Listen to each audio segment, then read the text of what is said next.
The moment you point a finger and say the useless things I got my baby, women are saying, allow women to emote. Yes. And call out irresponsible fathers. But then again, what you forget is that it casts aspersions to you on your judge of character. But you're a poor judge of character. Even most of the times when people say I'm staying here for the children, most of the time it's not even about staying there for the children. It's for their own selfishness. Because where there's a will, there's a way. If you claim that you are willing to take disrespect and abuse for the children, then you are also capable of, against all odds, going by yourself and knowing and trusting He who put you here to find a way for you. But most of the time women don't live because a part of them is still connected to that man, to that person, and they're hoping that one day he will change. Men bring something to children that women cannot. And men bring structure, men bring respect and order and discipline. Those are things that men are very good at when it comes to teaching children. I've also had to learn that to unlearn and realize that I am not a mother and a father to my child. Wow. I'm only a mother. Wow. I can't be both, even if I tried. And so for me, I don't waste my time being a father to my child. I don't even try. There are men in my family who can stand in the gap.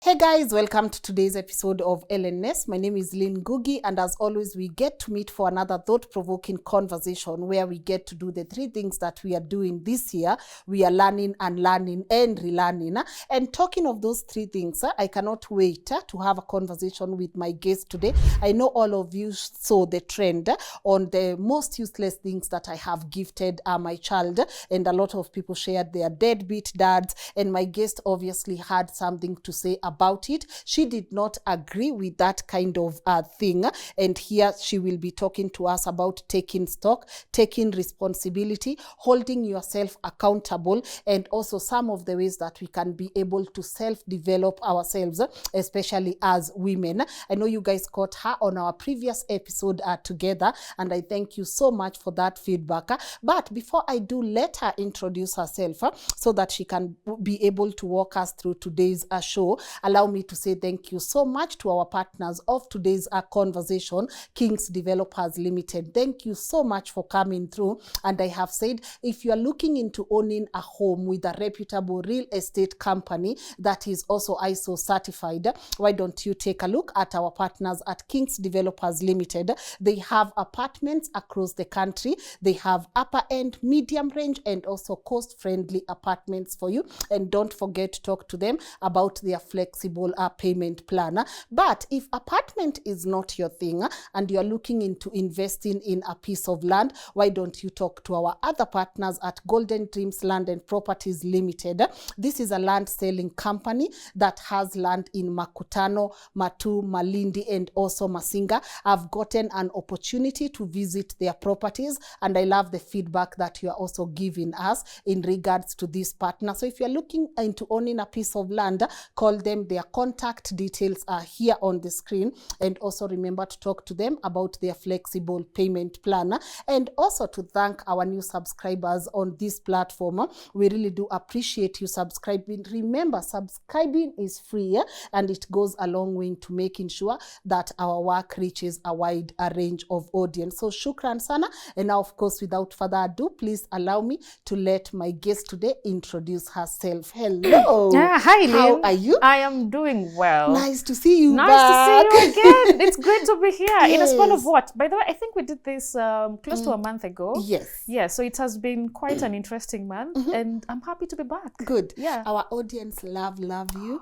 from the comment section. Sure. Honestly, a lot of them could not wait to see you on the platform. And I was like, Lynn, what took you so long? I was like, Lynn, what took you so long to have Nangami here? Yes. But I'm happy you're here now. Right. But if anyone missed out on our previous episode together. Could you maybe introduce yourself again and remind them what you do? Yes.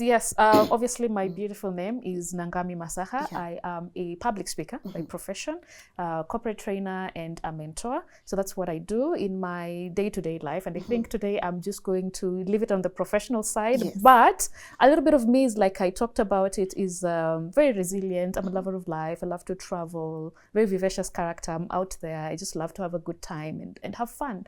Yeah, so basically that's me in a nutshell. All right. Yes. And as I was listening to you on TikTok, guys, if you've missed, I would want you to go to her TikTok and look for that particular video and also other videos that she does on that particular platform. But as I was watching you give us this hard truth that majority of us are not used to, I was like, when did you realize victimhood is not a thing and you need to start holding yourself accountable? Right. You as Nangami, when was that moment for you when you realized I need to really, as a woman, I need to start holding myself accountable? Like most people, obviously for me it came a little bit late. Later on, and I have to say in my 30s, and I would say, let me give it a time frame of perhaps 4 or 5 years ago. That's when I realized I had to take stock of my own life, because I came to realize that I cannot continue playing the victim, and then I am always at the center of everything. When everything is happening to me, guess who's the common denominator? Obviously that's me. So I also realized that I need to take accountability, and especially for things that are lifelong. You see, there are certain things that can happen to you and you just found yourself in that situation. Yes, life is very random, we understand that, but the long and short of it is, obviously, maybe I didn't give a background story of myself, is that I fell pregnant when I was in my 20s. I was pretty young, and now my child is a teenager. And when I was pregnant at that time, you see, you fell pregnant and now you have a child and you have to take care of the child. But then again, I had to grow up really fast. I had to be a mother.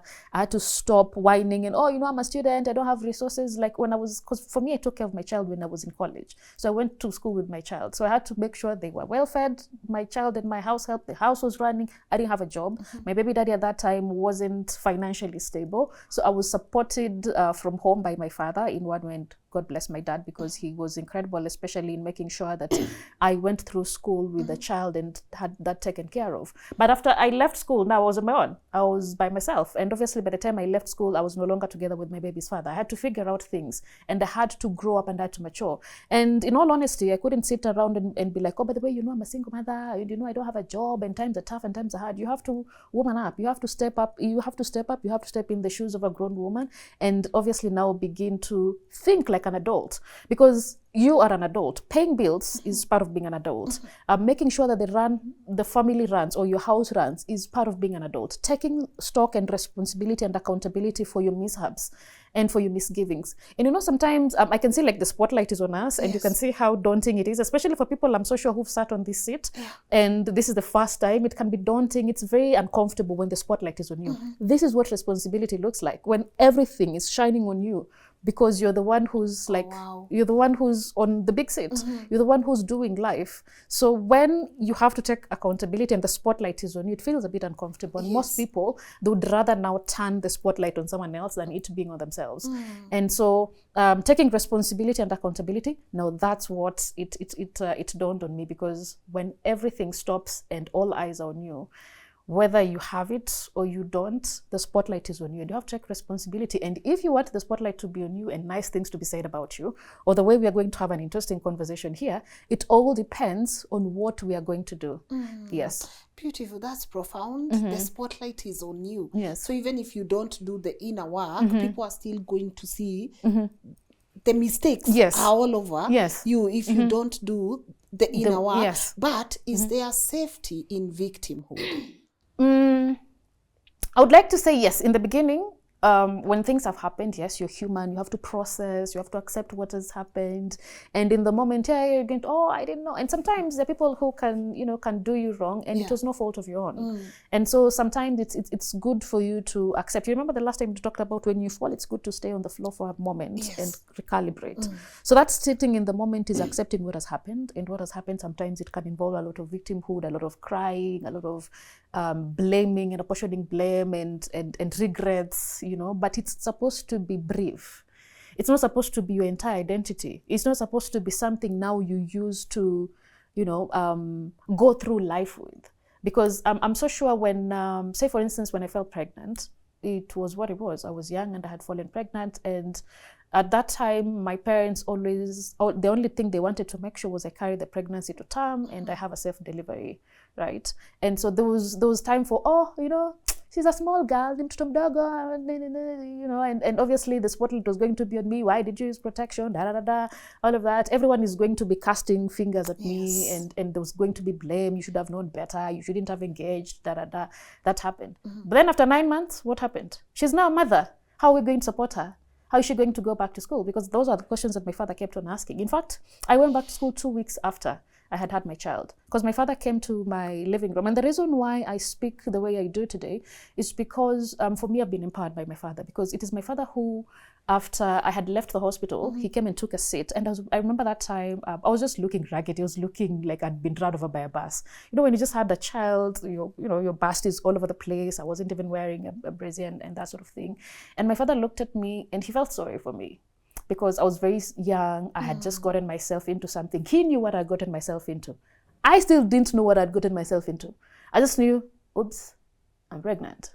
And now I have a child. Yeah. But he knew the gravity of the situation that I'd just gotten into. And I had no concept of what I had just done or what had just happened to me. And so he comes, takes a seat, he sits next to me on my bed, and he comes and he says, I want to talk to you, and I want to speak to you from a man's perspective, not as your father. I'm going to speak to you as a man. And he pulls up a chair, he sits next to me. My son is just lying on the other side of the bed. He's like 2 weeks old now, and I have to, get up and sit because I had a cesarean, so I was just lying the entire time waiting for the wound to, to get better. And I sit up, and he says, and he gives me a 1-hour lecture, and it was the turning point of my life, because it really changed my perspective about life, because he spoke to me as a man, not as a father. Because he said, if I speak to you as a father, I'm going to speak to you with a lot of bias and a lot of love and a lot of care. But when I speak to you from a man's perspective, I'm going to say things that you're not going to like. And he said things, I was like, No, you're lying. No, tell us. Lying. What did you say? You're lying. No, but he walked me into the psychology of a man. Yes, the psychology of a man. And because I had not yet been married, I wasn't married. So he told me things. He said, chances are you're going to raise this child by yourself. Chances are you are with someone who you people are not in love as you think as you are. You're not committed. This is not a committed thing. I was like, what do you mean? What do you mean it's not committed? Like, he took responsibility. Yes, we are here. We are here, and he's taking responsibility. He didn't, Akuruka. Yeah. So he did not jump. Yeah. Pregnancy. So what are you saying? And at that time, I was still in this mind of love and the romantic love of it. And my father was like, I know you're still in the romantic love, but this is life. This is life. You're going to take care of a child. You are going to be with someone whom you have not known each other, because obviously we had not known each other for, for a really long time. I think I got pregnant 1 month. After meeting the guy. So that is why when you say me, I'm very particular about the things that I speak. I'm speaking from experience. You guys, what are you telling me? What are you telling me? I'm in love. He said the words. He said, I love you. Yes. And mark, guys, I need you to mark that, because it's also going to be part of our conversation. He said the words. He said, I love you. Yes. But the words were said after I had a baby. After you were pregnant? Yes. Or after the baby came? No, after I was pregnant. That's when he said? Yes. So you slept because? We were having fun. Okay. Yeah. Okay. We were having fun because, and that is why, you see, and the reason why I talk about accountability and I talk about stock and, the arrogance of youth. Because a lot was happening. I was still in college. I had just met him. I was like, You see the way you look at someone and he looks like a good dude, but I don't think there's something here. He knows this. You are someone he's having a good. Yes, I guess I was ovulating because when I look at it, it wasn't something that was serious. It wasn't serious. Then I felt pregnant, and now we were here. Now we had a child because it was a month. A month into, there was nothing that had been said. We had, I want to be a girlfriend, be my boyfriend, or no, there was no such conversation. We just met, we had a good time, and one thing led to the other, and then I was pregnant. Yeah. And you see, these are the games that people play. You meet people, you have a relationship, or you just, you have a relation, and then you go home, and 2 weeks later, you don't have your you have not, had your menses. Yes. And now you're in the family way. And there are people who would choose either to go and terminate, and there are people who now that becomes the rest of their lives. It becomes a journey because life is very nuanced. And for me, I think the reason why I talk with the level of passion that I do is because I've got more scars. I am not perfect. I am one of those people who are not like proper when it came to like, I got married and then had a child. And I know that there's so many games that people are playing out here and then you don't know the consequences that you have. It's a reason why I don't have another child up until today, because I learned, your lessons. I learned my lessons, because even as I was raising the child, obviously I was still a student. My baby's father, still very active in a child's life, but he wasn't financially stable at the time. And because I was the one who was taking care of the child, I had to bear the burden of being the primary caregiver, much as I wasn't even aware of what I was doing myself. I was confused about it. And now when you talk about the conversation that you brought up, useless things that I got my father, I cannot sit in good, yes, I got my child. I cannot sit here in good conscience and say that if I was now to carry on being a parent, caregiver. The primary caregiver, that I will apportion the blame on the other person, because obviously I didn't do my vetting.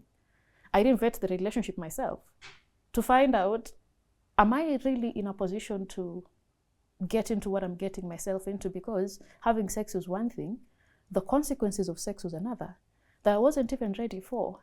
And I have to live with the fact that I was an equal player in whatever transpired.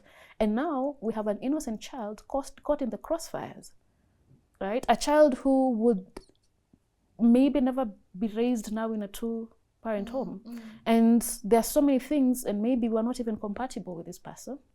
Maybe we weren't. And I didn't take the time to look at that. And society is always also going to blame me that, when they talk about single mothers, they don't care how you became a single mother. You're a single mother, it doesn't matter, right?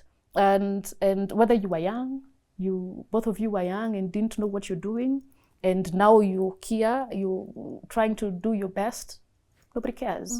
And you have to live with those consequences. And so I think it starts early, when people now are able to assess. That's why I talk to young people, young women a lot.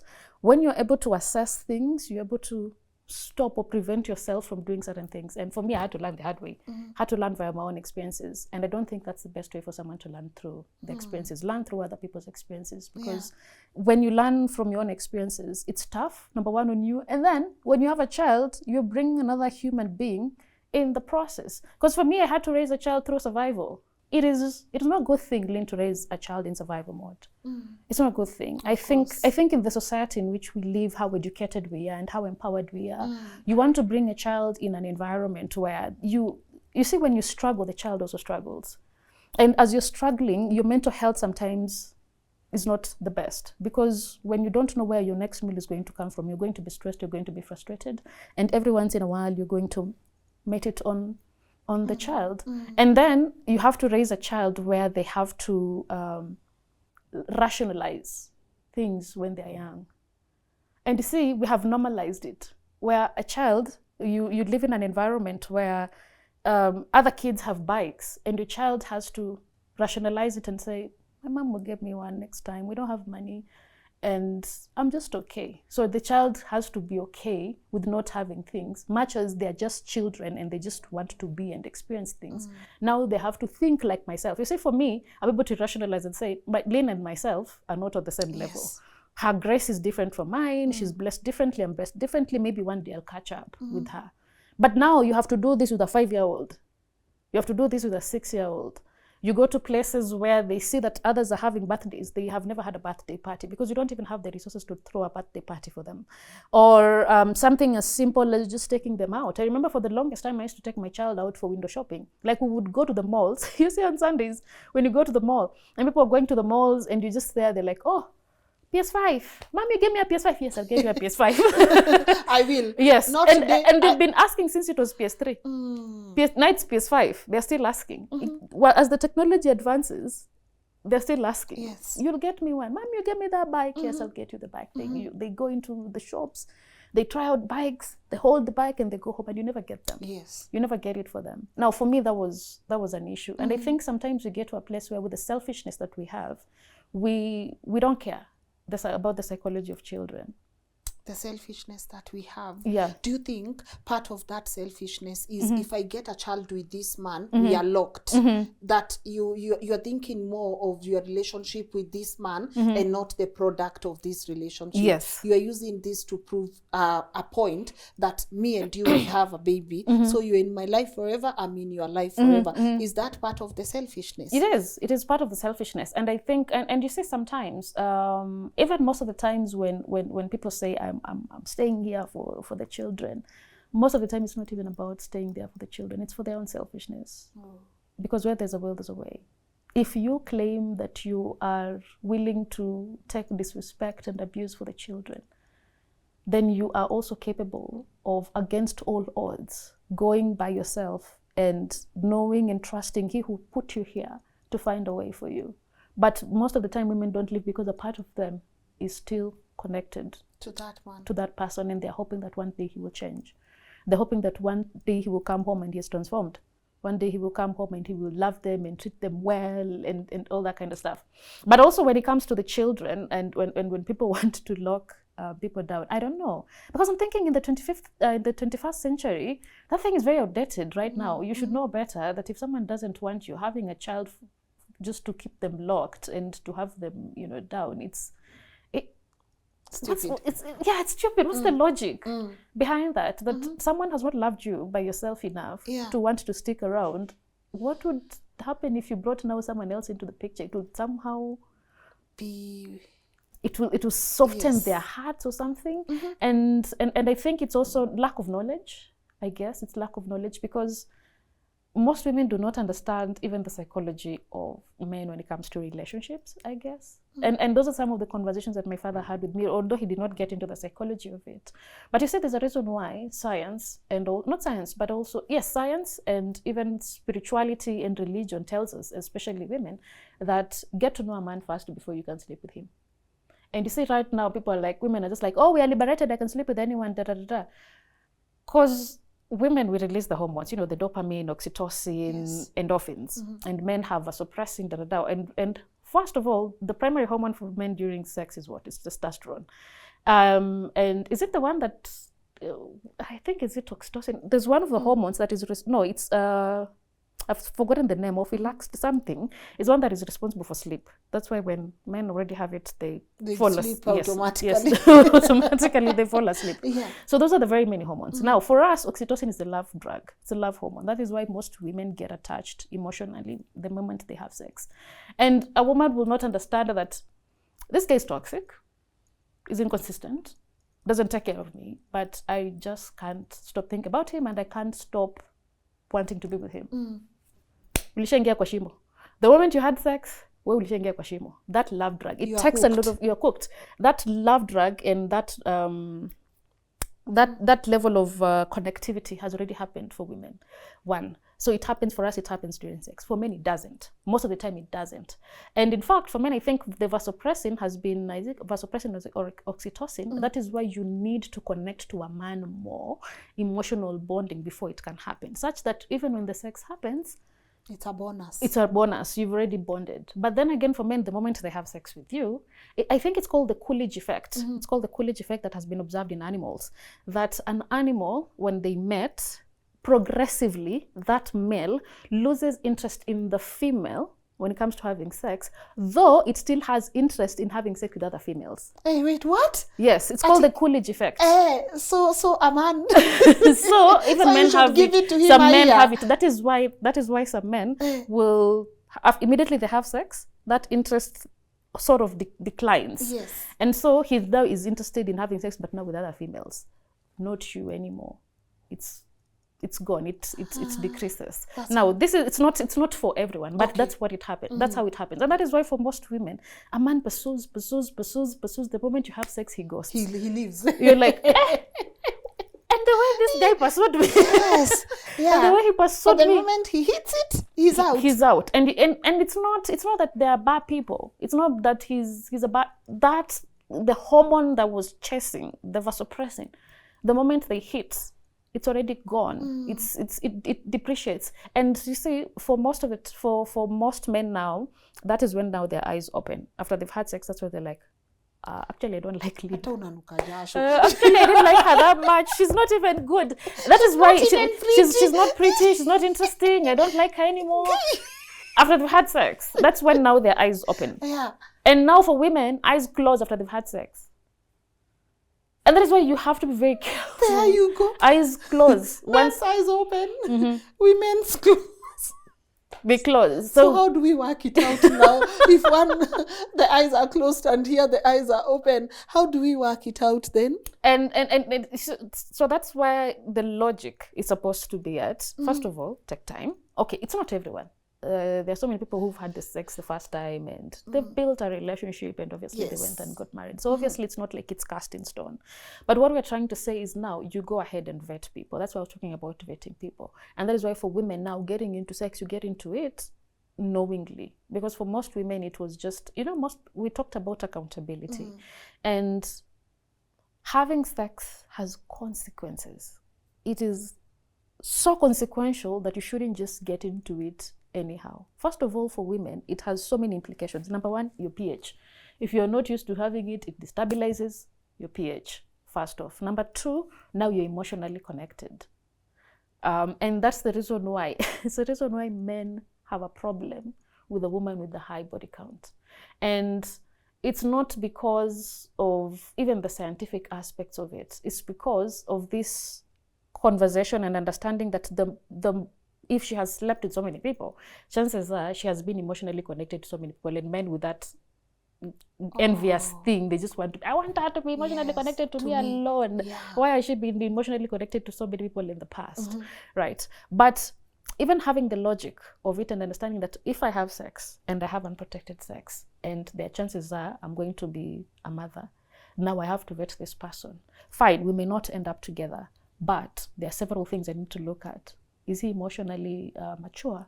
Emotional maturity is very important because most, unfortunately, we have men here in the room, but most men are emotionally immature. They cannot have a conversation calmly. So either they act up, they become violent, or they storm out. So that is why most men don't have conversation, they just ghost. So if a man is not interested to have a conversation with you and finally tell you, by the way, Lynn, I don't think this thing is moving anywhere. I don't think we should proceed. Instead of having that conversation, most men avoid uncomfortable conversations. So they dip. They just ghost. Someone doesn't talk to you. You're left wondering, what did I do? What did I do? What was wrong? And they were just maybe not interested anymore.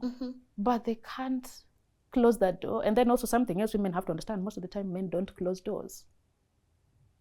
If you want to cut the cord, it's the woman who's supposed to cut the cord. Most men don't cut the cord because there's no useless woman. Yes. In front of a man, there's no useless woman. She will always have a purpose, even if it's just for friendship. That's why he will ghost. I'm assuming that even if you have exes, there are those who every once in a while they just reach out. Hi. Can we do coffee? Riswa. I'll be like, Riswa. Can we do coffee? Riswa. They just want to have a conversation. Yes. Because you are never ever useless to a man. Yeah. Even if, and there's some who will just come back and have I miss you. intercourse. I miss you. You have sex and then, we got back together. That was so nice. I always knew he wouldn't move on. Then he disappears. Again. Then he disappears again. Yes. And then you're like, whatever happened? What's not happening? It's because women have not understood the language that men have. It's very different. And that is why for us, when he comes back and we have sex, we're like, I give it to him so well, he will never have it elsewhere. And maybe he says it, I'll never have it elsewhere, but he also doesn't stick. Yes. So there are so many things that you're supposed to understand as a woman, and that is why you have to be very logical and learn how now to take accountability and stock. And something else you talked about, words. The way through a man's heart, I think, is what they say, is through the stomach. Yes. The way through a woman's heart is through the ears. Yeah. Just say sweet nothings to her. And that is why most women, by the way, do not have an ability or the ability to differentiate between actions and words. Because most women think that what a man says, that's the truth. But if anything, most men are very good at mirroring. They'll mirror. And then they'll tell you what you want to hear. So That's they it. study you and Yes. they already know what you love to hear. And especially as someone who's a public speaker, I usually tell women, when you go for dates, get the habit of allowing the men talk. Because you see, most women, we come from that generation. I don't like a man who talks a lot. I want to go on a date and I want him to be asking me questions. So you know, you go on dates and women like it when it's the man who's asking questions. Yeah, so Hi, so what do you want in a man? Do you want a man? yeah, what's your favorite color? What's your Yes. And women like to talk. yes? So they go on talking, my favorite color is pink, this, I love this, I did school, my parents, my mother, you're over talking. But I want a man who can do this, I want a man who can do that, I want this. And it's even when the man is not in a position to give what you say you want, he may decide to act. He may decide to pretend. He may decide to go and look for the things that you say you want and come and give it to you, right? And that is why even when it comes to single mothers, there's always the impression that single mothers are looking for a man who will marry them, or they're looking for a man who's going to love their kids. So automatically when a man comes, he says, I love children. I don't mind if you have a child. I don't mind meeting them. Can I meet them? Yeah, she's just like my daughter. He's just going to be like my son. And so the one's like, yeah, I met a man who, he loves my children. And the entire time, they were mirroring. And that is why you have to learn how to relate the man. And you see, the good thing I love about men, and I used to say this jokingly, in my next life, if I'm to come back, I'm coming back as a man. For that very reason, that men are very good when it comes to observing. Men observe a lot. Men observe women. And so they know where to get you. They know your weakness. And that is why it doesn't matter how, you're tough. Nangami is the lioness. Once the man has just noticed, he'll tune you. Bas. It doesn't matter. And that is why I will go out there, shout and yell and scream and be the lioness that I am. And then when I come back home, I'm just like, oh, hi, how are you doing? I missed you. And if, let's for instance, if it's Boga here, and if it's Boga who's my guy and Boga doesn't call me, I won't be like, please, he hasn't called me. A part of me is just going to be like, I'm obsessed now. I have to call him. And then you find me privately, I am simping. Yes. Hi, are you okay? Are you okay? You haven't talked to me in 3 days. What's happening? Okay? Yeah. And it's because he has observed me well to know where my weakness is. And that is something that you see that most women don't take the time now to observe and to sit and listen. Because when you sit and listen to people, they'll tell you what you've not even asked for. So when you go out on that date, shut up. Learn to listen. What is he saying? Yes. Or what is he not saying? What is he not saying? And there's so many things that you're able to pick up. Yes. So you shh and let him talk. Gather a few details here and yes. there. And within the first time, within the date, the first date usually, if you take it as a habit and then learn how to ask good questions. Like? Because most women don't even ask questions. Like what? Just ask questions. Okay, let's say something as simple as so maybe we are on a date and they're just like, so what has been your experience with the women that you have been with? That in itself will let you know the kind of man that he is. There's some will say, no, my experience with women has been good. My ex was actually nice. She was great. She was amazing. We just maybe, ruffled feathers on a few things. And then there's someone who will go off. Yes. There's someone who just become angry and they don't want to talk about it. This is stuff. And then you can see either they're getting worked up about it or not. Now, when you ask that question and then you listen to what they're saying, now you can ask a follow-up question. So what was your experience? And most of the time people love to talk about themselves. And if you learn how to appeal to, men are very easy to impress. If you know how to appeal to their ego and you just appeal to his ego, you seem like a nice guy. I don't understand why, your former relationship wouldn't work. And then you can see if he's a victimhood, is he's a victim too. He's just, no, things were bad. My ex was this. My ex was violent. Okay, maybe your former ex was violent, and the one before that, and the one before, and the one before that. You see, and you're very smart about it. So you're able to pick: is he the problem, or is he the person who can also take responsibility and say, okay, maybe this one was a problem, but my previous one, I'm the one who messed it up and was very repentant about it. I was very sorry about it. Now you get to know someone when it comes to know even their communication. Because the problem that women have is men don't communicate. because most men actually don't know how to communicate. They don't know how to express themselves. So those are some of the things that will help you. And then even things like financial stability. You see, most men's insecurity is money. The same way a woman's insecurities are age and beauty. So when you talk about age and beauty, if you're not beautiful, you'll be like, beauty is not everything. If you're not beautiful, you're insecure. As long as you have character, yes, values. It's because you're insecure. As in this show, beauty is not everything. Beauty is not everything. No, it is not. It is character. Yeah. Yes, Nangami, it's character. It's character. Yeah, I'm God-fearing. Yes. You see, I love aging. I think people don't realize the magic. They don't embrace the magic in aging. Yeah, but I think the more you grow up, the more now you realize, kumbe, it's a blessing. It's a blessing. I love every day as I'm growing older, I appreciate the fact that I'm growing. Yeah. And then I am acceptant to the brutal facts that I'm not young. I don't look the way I looked when I was 20, 21. There are parts of me that are slowly giving way to nature. Yeah. There are certain parts of me that are going to be firm and they're not going to be tight, and that's okay, right? And so even for men, there's the same thing about finances, and that is why we talk about now romantic love. Yes. You see, romantic love is a modern concept. Really? Yes. Romantic love was modernized, especially even in Europe, with now things like Shakespeare, Romeo and Juliet. Yes. Most of the time, even in the African culture, people never married. Yes, and Titanic. People never got married for love.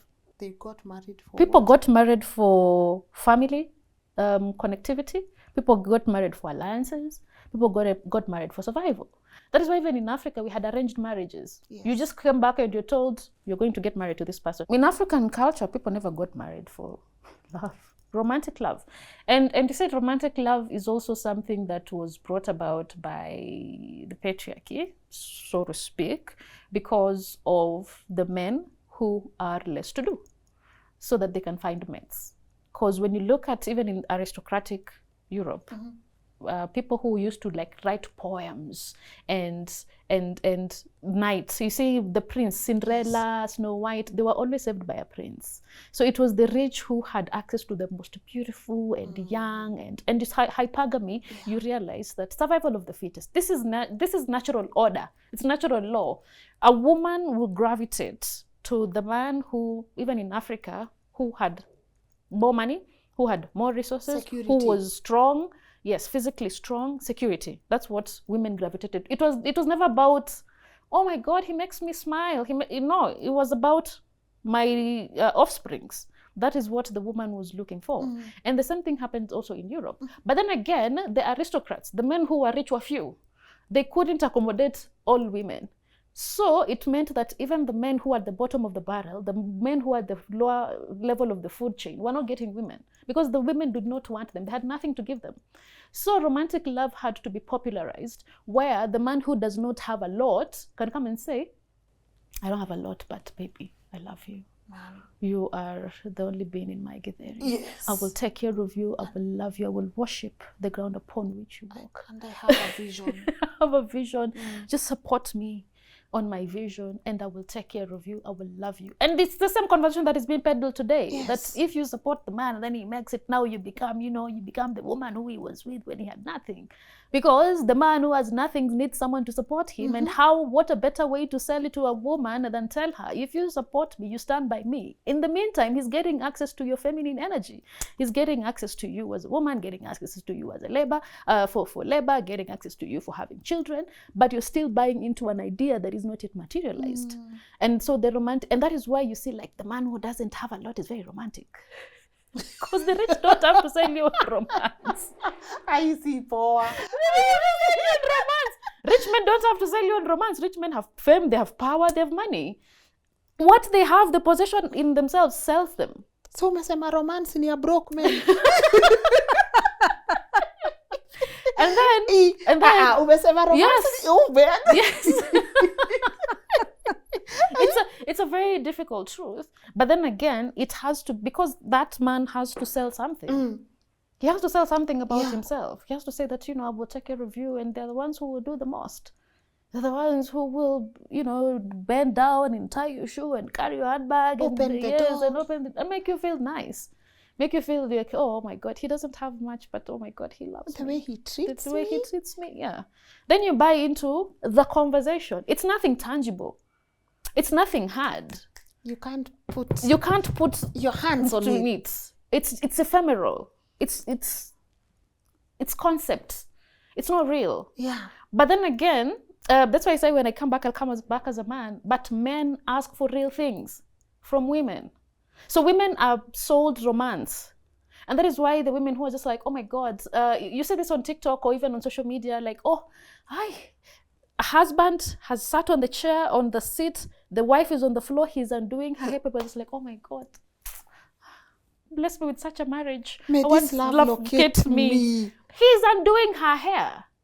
He's helping her do makeup. There's nothing much to There's it. nothing much. Like it is the romance that has been sold to women that, oh my God, he must really love her. If he's doing all of those things for her, look at how them dancing and creating TikToks together. My, that love. What's wrong with that? See, may that love locate me. Look at it on social media. It is the thing that attracts women. Yes. Those things attract men. Are just like, huh? They can't get it because for them it has no value. It has no value. Number one. Number two, men are very realistic. Men are very realistic with the expectations. It is women who are very delusional. Men are very, you see, a man knows, I don't have money. So he will settle where it's convenient, not where he loves, where it's convenient. Time with? Yes. You see, a man can be with a woman. He knows she is not his type. Or she is not, what did they call, dream girl. Yes. He knows she's not the dream girl. Like he has a woman in his head, but he can't afford her. He knows he can't afford that woman. So he settles for plain Jane Nangami. And he settles for Nangami. They settle. Men settle easily. It is women who where it's convenient for them. He looks at Nangami, she's plain. We are the same tax bracket. I can afford her. I can tell her to cook. I can tell her to kneel. She would kneel. I can tell her. And that is why, and for those men who can get the convenient one, they do. And for those who don't get and they aim higher, they look for Lynn, who is this powerful woman, and then they bring her to his level. And they tell you, yes, out there you're doing Lynn Ngugi things that you're doing, but when you come here, you are my wife. You cook, you do this. Don't locate me. They say, you want a laundry machine? No, I like my shirts hand washed. Yes. And you're like, yeah, he likes his... Yeah, I love my breakfast cooked by my woman. Yes. You come home and you do those things. Yeah. Yeah, because instead of him going to look for the woman who's conveniently able to do that, he will make you, Lynn, do that. And most of the time, women find themselves do that. Like we saw a whole president, the Tanzanian president, talking about, I still go home and I still cook for my husband and I still do all of these things and I prepare meals. You are a whole president. Kwani sikupika ni mbaya Nangami? You are a whole president. I'm not saying that it's a problem. Yeah. And taking care of the family, I'm not saying that it's a problem. But I'm telling you, that is the conditioning that women have been given. That it doesn't matter how high you are, there are things you do. You do. Now, when you look at the women in terms of, in fact, cooking for your family is good. If you love cooking for a family, cook. If you love taking care of your family, please go ahead and take care of them. We're not saying that it's a problem. But what I'm trying to say is, when it comes to men wanting something from women, it's the hard things. It's the things that you do with your hands. It's not things that you're telling me that when I am successful, I will. Because you're not providing. You're protecting. And those are the only things that apparently most men bring to the table. It's provision and protection. But the woman is bringing what? I've carried a child. I look at people who've carried 5 children. I'm like, where do you get the grace to do it the first time, the second time, the third time? Please, me your name Nipika. I don't understand how it's daunting.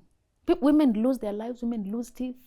Women, they lose hair. Nails. You become loose, certain stretch marks for life, bust.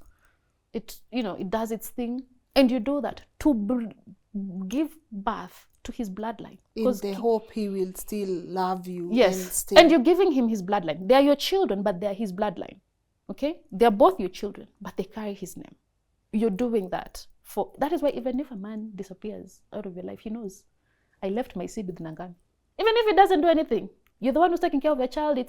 But it's his. even when he's not available. Even when he's 6 feet under, people just say, our father is. That is our bloodline. Those are our people. Now you're doing that. It's expected of you. Now we see the president coming to cook and clean and do labor for the family because she loves the family. All of that.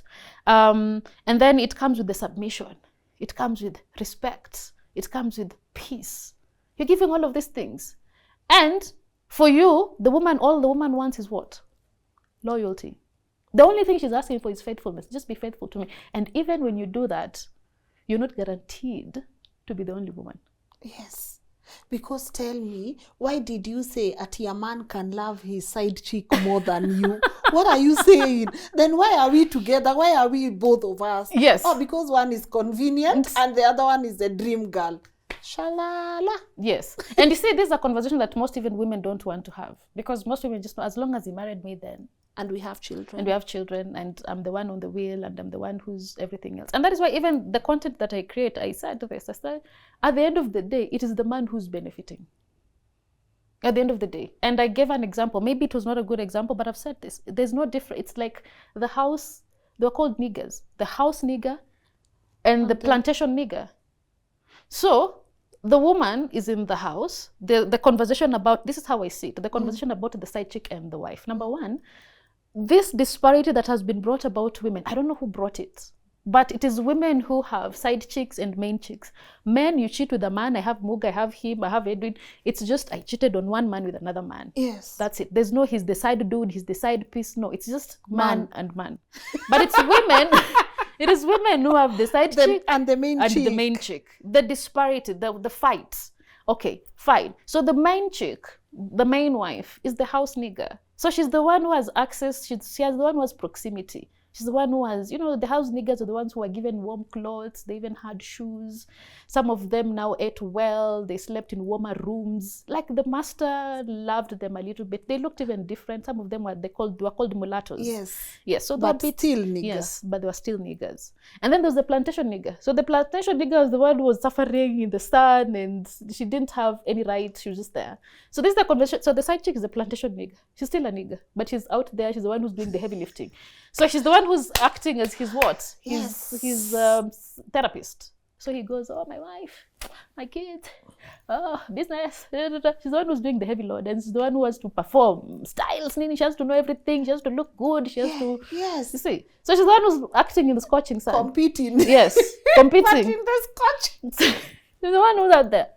And then there's the one who's in the house. She doesn't have to do much. Yes. Yeah, she has the investments, she knows where the title deed is, she has the children, she's in the will, But either way, at the end of the day, who has the best of both worlds? The master. Yeah, because he can go to the plantation and things are done. And he will come to the house and there's warm food on the table and there's security. When he passes on, he had people in the house and everything. So he's the one who's having the best of both worlds. So where uko tu pale when he go twice? So yes. So I don't understand why there's a fight. And sometimes it can be either. Sometimes the side chick can be the house nigger. So she's the one who's given the benefits. And that is why there are certain side chicks or second wives who have like more benefits than the first one. And the conversation we talked about, like sometimes a man can marry for convenience. He's working on himself. He has gone to school. He has gotten the papers. He's gotten the business. He's now well. And if the wife perhaps wasn't working on herself now, she doesn't look like his type. And that is why now he goes in to look for his dream girl. So the dream girl becomes the second wife or the side chick, and now he gives her most of the things that she wants, and he takes care of her. That's why back in the day we talk about, he gives the second wife, or he gives the side chick things, and the wife and the kids are sleeping hungry, and they don't have things. Why is he spending so much there? And he can, like, it's an entire psychology. It's not cast in stone, but when you look at the dynamics and when you look at it, it's like the women are always losing, and it's because they don't know that they're playing a game. It's a game. It's a very big, life is a game, right? We say that life is a game. It is. And even when it comes to relationship, it's a big game. And that's why I talk about men are very realistic. Men look for practical things. Men look at, when a man is into me, he's not looking at, oh my God, Nangami makes me like, she makes me feel like a man. Like, what does that mean? A man, what does that mean? But women are like, oh, he makes me feel like a woman. Yeah. He brings out my femininity. I hate that thing. He brings out my What do you mean? What do you mean it brings out your femininity? Your femininity is your business. It makes me feel like a woman. And then it's the women, you see this love languages, it's the women who buy into that. It's the women who have, oh, my love language is gifts, my love language is touch. Men's love language is just one. Touch.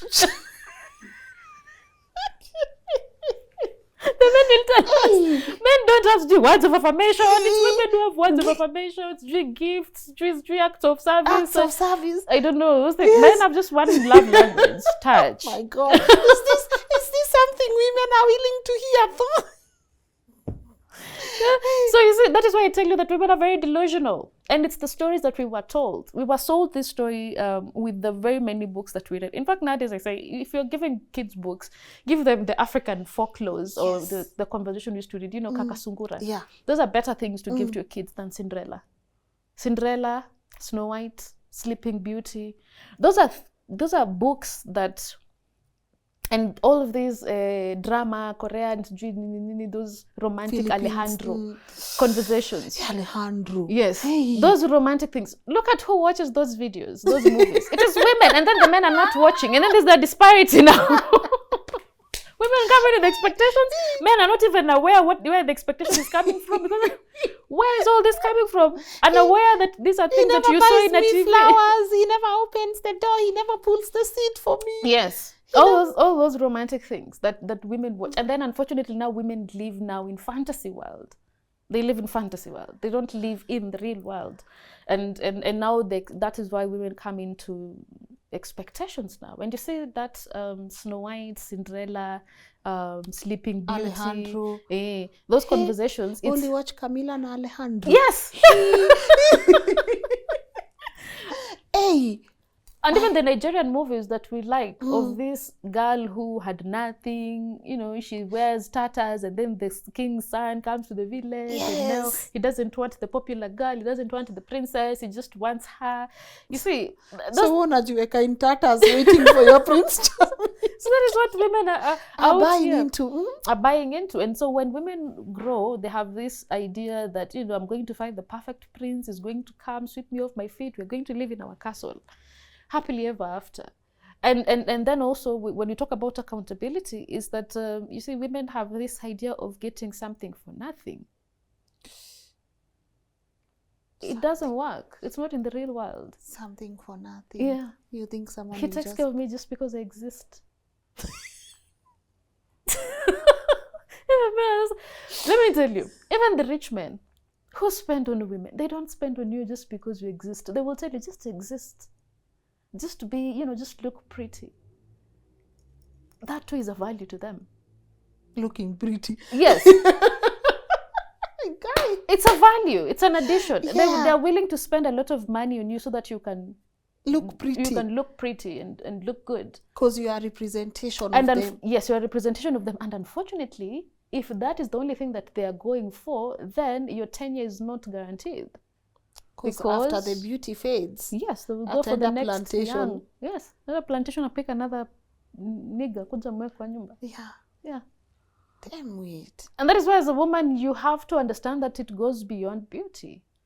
And so that is why I say men are very practical. Even the rich man is not being sold that thing of sujui, or, you know, I just love you because you just make me happy. No. It's your youthfulness. It's your beauty. It's something that is hard that they're going on for. And so women don't know how to vet. And men are really good when it comes to vetting. Do you love my mother? Do you love my sister? Can you my people came to the house, you didn't take care of them? Can you iron my clothes? Can you have my kids? Can you cook for me? Yes. And I said this there's a young lady who reached out and she said, but Nangami, when you talk about vetting people and then you say one thing about men again is that you never know why a man is with you. You may never know why a man loves you or a man is with you. And that is why most women can't understand that sometimes he's with you because you were the convenient one. He wanted to marry, he was in an age where he wanted to marry, and you're the one who was available and you're the one who had the least resistance to the marriage. And that's the reason why he did it. And that is why most women don't understand why you can say you love me. Why do you say you love me but you can't stop talking to Lynn?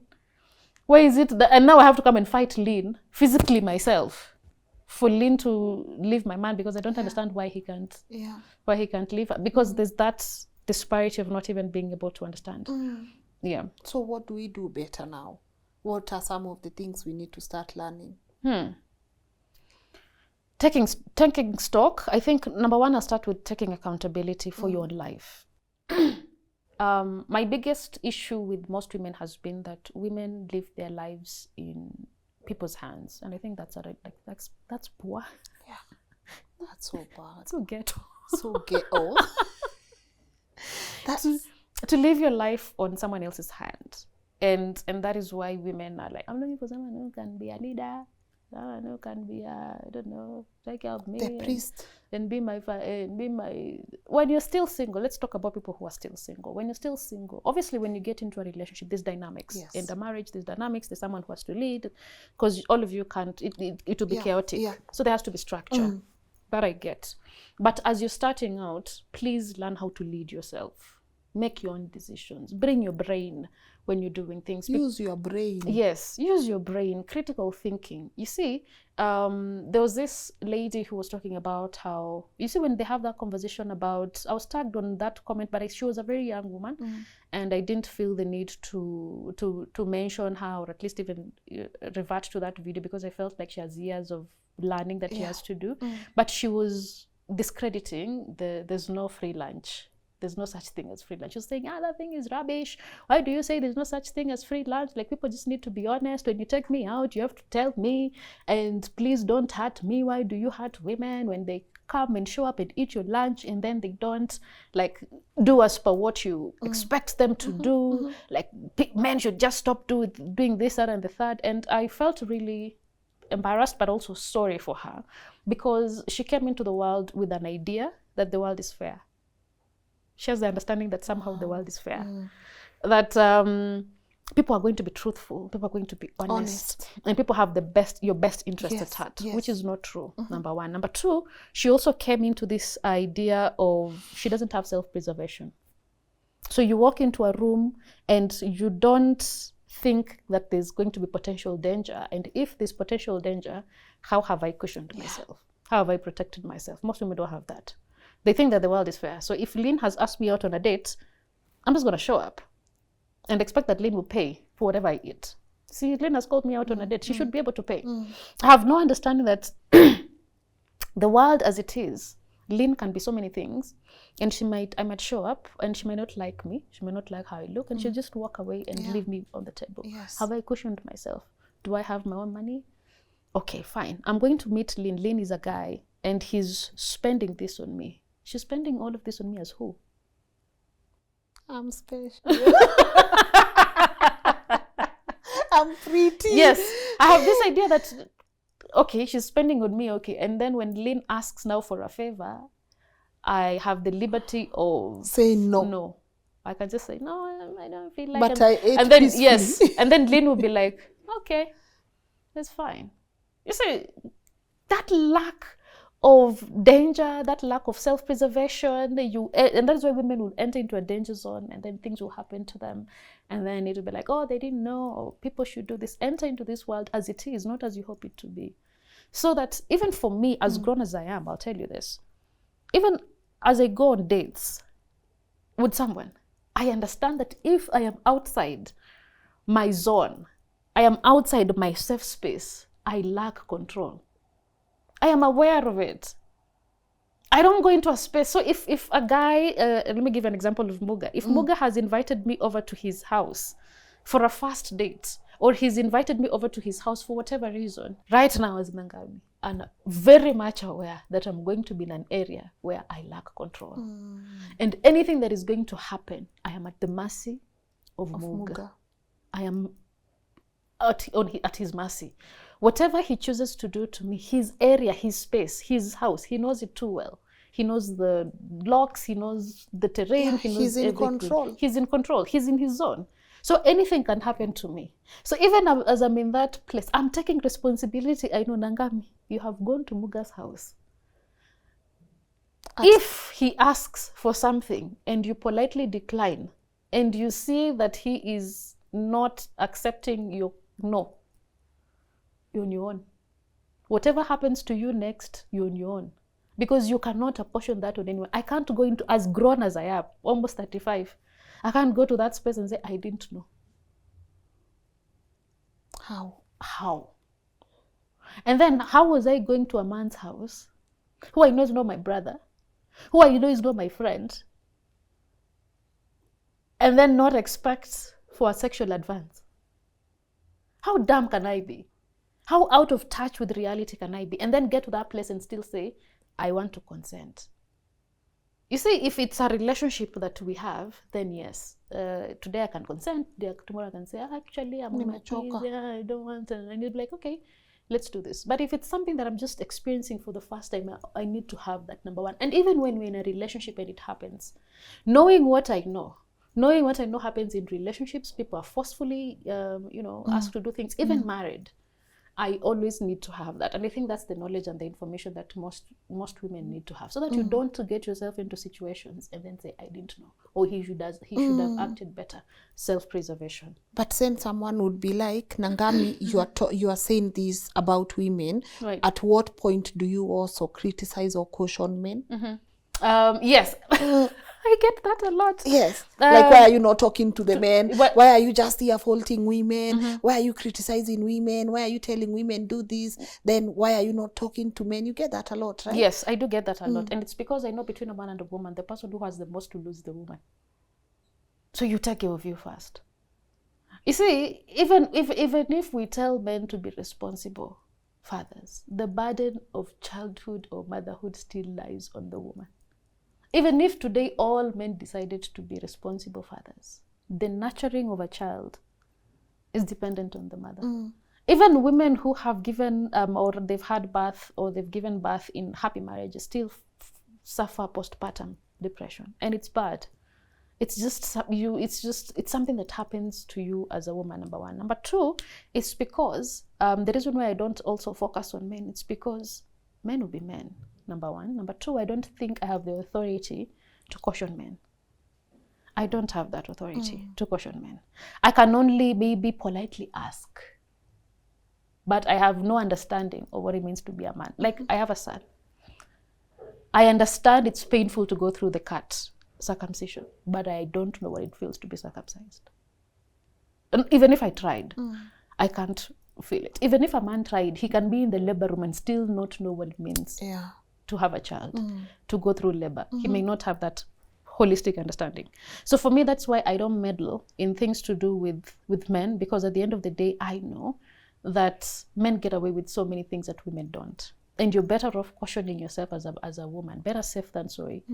So yeah, that's the reason why I don't call out men a lot, because I think also it's the responsibility of other men to take up that mantle. When women were subjugated, it is feminists who are women who went out to fight for the rights of women to have access, right? Because it is women who understood what the girl child was going through, and they had to speak. Our grandmothers, our great-grandmothers most of them were feminists, by the way. That is why there are certain mothers who hid their girls not to go through FGM. There are certain mothers who either in one or the other made sure that they lobbied for their daughters to also go to school. So and for me, I know that if men want change, they'll get it. People talk about the boy child has been neglected. And the boy child has been neglected, yes, but it's still not a priority to men. Because trust me, men, if they want something done, it will be done yesterday. They have the resources. They're the ones in power. They're the ones who have, still in Africa, power is still in the hands of men. So if they want any change, they get it done. They'll get it done. It's just not a priority. It's just not a priority. It's not a priority. That's profound. Yeah. Because look at anything. When they want to take over a territory, when they want to take over nations, they'll marshal troops and they'll go to war. Even if it takes 10 years. People's kids will be born and dying and going to the field. Others are dying and coming back, and they're sending more until they take over a territory, until they take over a nation, until they get their things done. Yeah. So if they want the boy child to be emancipated, they just need to pass laws in parliament They just need to put things in measures and say, from today henceforth, this and that is going to happen to men. Period. Women will not even fight it. They don't have the numbers to fight it. Women are not in power enough, because that is how you make change. You don't make change through words. You make change through legislation, through lobbying, through power. For us to get where we have gotten, we had to ride on the backs of women like Nangami Masakha. Look at what they had to go through to ascend to places of power, the likes of even in government or in the judicial system. Today, we need to have female judges, so that at least when a matter to do with women is brought, they are able to unanimously at least make sure that they have a vote in support of this thing that has affected women. Yes, that's how things are done. So that is why I don't meddle, because I know. I know that what men are capable of doing. It's just not. Yes, they can do it. Yes. Wow. Back to the useless things I got my child. What do you think was wrong with the whole trend, especially where the kids were involved? Do you think bitterness ili overwhelm watu to an extent where you can be able to also expose your child at such a scenario, forgetting 10 years later they will watch themselves in that particular trend?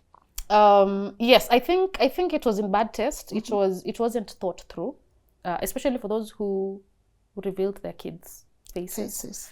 Because I don't think people understand yet. Because you're a journalist, you understand the gravity of exposing children's faces, and especially to do with certain things. I hope we get to a place where even as parents we protect our children. And you see, we are very egotistical that today we can just decide to expose our kids anyhow to anything, and it has impact on them. And especially if you now become very popular and people know you, and things you do have to get back on the children. But like I said, most parents and most grown-ups are very selfish. They have you see, we look at children as if they don't have a psychology. We look at children as if they don't have a say in certain matters. But if you sit and listen to children, sometimes they'll tell you, Mom, I don't like it when you post me. Don't post me. Especially when they begin to grow and they have some level of awareness. Sometimes they look at you, and kids judge us. The way we used to judge our parents, we're judging our parents right now. They judge us. And the things that we're doing right now, they may not be in agreement with those things. But going back to your question, useless things I got my child. You see, my mother used to tell me back in the day that when you point a finger, the others, this is one, but the others are pointing back at you. Yes. So the moment you point a finger and say the useless things I got my baby, women are saying, allow women to emote. Yes. Allow women to, grieve and be aggrieved or feel aggrieved, and call out irresponsible fathers. But then again, what you forget is that it casts aspersions to you on your judge of character. But you're a poor judge of character. You didn't choose well, because you are the one who's supposed to choose the children, the father to your children. That is how women have always been, by the way. If you can't do it, family used to do it for you. Either they help a man pick a woman, a good mother for his children, and a woman is helped to choose a good man. Father. Yes, a good man or a good father to the children. So it means that you didn't choose well. So it's reflecting on totally bad on you, number one. Number two, we talked about most women don't understand how men roll and how men move. Men respect other men most of the time. And men have you see, the reason why men talk about respect a lot is because respect is a thing for them. And women struggle with the concept of respect. You see, the thing that most men are struggling with nowadays is respect and submission. Who? Men? Yes. It's the thing that every time you see the men podcast, women are supposed to respect men. Women are supposed to submit. Yes, it's because it's a big deal for them. Men are not asking for other men for respect, because men respect each other, right? And men respect each other for a very reason that, number one, if they don't respect each other, it can get violent really quick. That is why men don't meddle a lot. If a man says another man is having an issue, rarely would they meddle, unless this other man believes he's strong enough physically to meddle. Because if it turns violent, he will defend himself, right? That's what they do. So they don't meddle in other men's affairs because of that danger in itself. It can get violent really quick. One. So of the very many reasons why they respect each other. Yeah. And then two, they respect authority. And that is why being an authority is incredible. A man may not respect women, but he will respect Lynn as the boss. Because he may not have respect for you. He may look at you and just be like, "Ay, she's just a ni mwanamke tu." Ananiambia. But he will respect because you're standing in the place of authority. So he'll have to follow your orders. You'll have to follow but he may not have respect for you, Lynn. But he respects the authority you carry in the position that you are. So if you come out and you talk about the useless things I got my child, it means that in your own private space, you have tried to reach out. You have tried amicable ways. It has not worked. That is why you have resorted to come online, right? So if you have resorted to come online, it means that this person has not been playing ball. They have not been doing your bidding. You've tried to reach out. You've tried to beg. You've tried to roll on the floor. You've done everything. They've not done it. So what makes you think that if you come on social media, something is going to happen? If anything, now they're going to be unruly even more. Because what has happened? You've now disrespected them according to them. So it gets worse. It doesn't solve anything.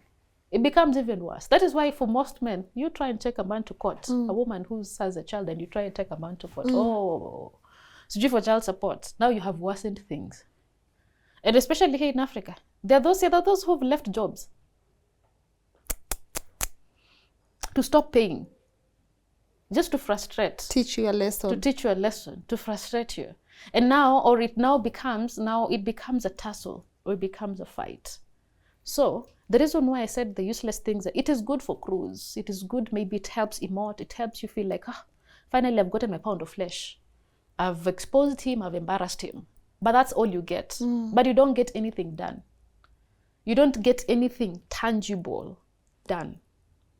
Because you have not yet understood the psychology. You have not yet understood what has really happened to you. You have not yet accepted the facts.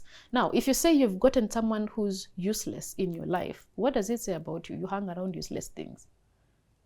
Number one. Number two, you're also giving useless things and useless people airtime.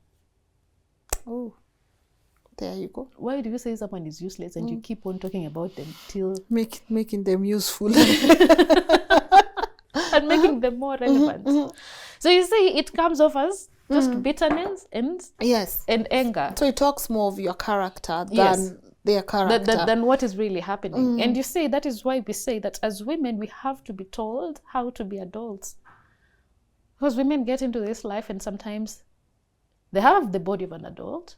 They do adult things, like have babies, run houses, businesses, but they're still not full adults. Still don't understand what it means to be an adult. What it means to be an adult, it is to be decisive, is to be in charge, and especially of your life, and be in control. And so to avoid those things and what has happened, and people say, oh, you don't have a job, I can't support my children, You have said the problems. You know the solutions to the problems that you do have. How about you go and look for those solutions and those problems? And that is why in this society as a woman, we are not equal to men in the sense that the moment you get in the family way, those are some of the things that my father told me. You're on your own. The moment you get in the family way, God bless you if you have someone who's coming to step in and help you. You see, when you carry a child, I carried a child. I was with it for 9 months. I spoke to it. It kicked. We had a conversation. At night, I soothed it, and then it came out of me. So I have an attachment to the child. So that's why even if I wanted to neglect my child, I'll struggle. Because I already have an attachment to the child. Not so about the man. And that is why some of them can live and work. And it's not because they just don't have that attachment that you do have, right? So the moment you understand that, and now you come to realize that now you're the one who's going to be taking care of the nurturing, you have to take better steps. Now, for those of us who already have children, well, our goose is cooked. But for those who are yet to have children, and for those who are yet to you see, I don't know, make the decision or make the mistakes. There are certain things that now you have to understand. So instead of going to be like, men have to do this better, protect yourself. Caution yourself. Don't have 3 kids because he said he wants 3 kids. He might pass on. What will you do? What will you do with the 3 kids? He might leave. What will you do? What will you do? Okay. And that is why there are certain women were saying, oh, but we were married and then the marriage ended and now he doesn't support the children. What do you want us to do? They have to be called out to do something. Waswahili wanasema, samaki mkonje, ngali mbichi. Yes. If this guy is becoming a deadbeat at 40, what do you think talking to him is going to make him all of a sudden now have different behavior and want to change? He's a 40-year-old. Do you think it's easy to sit down and start fixing a 40-year-old? Oh. I think it was someone who was famous who said it is better to build strong boys than to repair broken men. Yes. Yes. So if someone has gotten to 40 years and he still has to be reminded of his responsibility. What are you saying? At 40, reminding him of his responsibility. Don't you think don't you think you're going to have a difficult time? You are. So instead of wasting your time trying to rehabilitate someone who's 40, reminding them of their responsibility, how about you protect yourself so that in the event it happens, you're still able to run your own affairs. Yes. Because you cannot leave those children the way he has. It is very difficult. Even if you wanted to. You cannot. You can't. Man. So caution yourself. Caution yourself. Prevention is better than cure. Yes. As a mom, what's the greatest thing you've had to unlearn in all this? Oh, well, that's a very good question. The thing that I've had to learn is is there's no we, especially when you're doing it as this primary caregiver. There's no we. Like I have had to stop depending on asking questions all alone. A lot. I have had to learn how to be a critical thinker. So in my case, my baby's father doesn't live in the country. So we are 10 hours apart. So he's 10 hours behind. In case anything happens, by the time I catch up, or by the time I make that call and say, Kimeumana, or something has happened, it is, by the time he gets and acts on it, it is very late. So I have to make sure that I stand in that gap and make the decision he will find out later. That is something that I've had to learn. 1. 2, I've also had to learn that to unlearn and realize that I am not a mother and a father to my child. Wow. I'm only a mother. Wow. I can't be both, even if I tried. And so for me, I don't waste my time being a father to my child. I don't even try to be a father to my child. Yes, there are men in my family who can stand in the gap of the father. You are not. I'm not the father. I'm not the father to my child. And it comes from a place of humility. And you see, accepting that I can't do everything. And I've also come to realize that as a woman, you can't have it all. That's another delusion that we were told.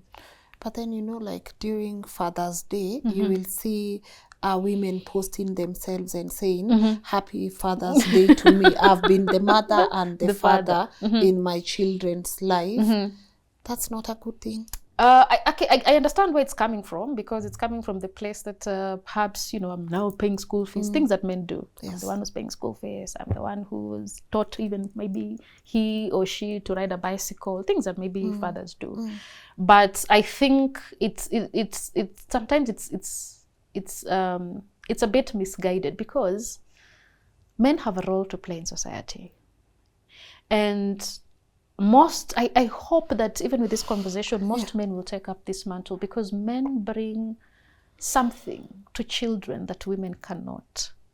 And men bring structure, men bring respect, order and discipline. Those are things that men are very good at when it comes to teaching children.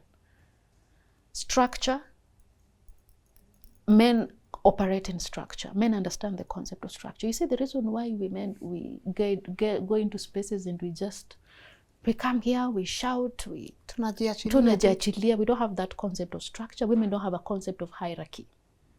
And that is why women find it difficult to respect another woman. Because I'm just like, hey, Lynn Ngugi. I come here and I want to feel like your peer. Yeah.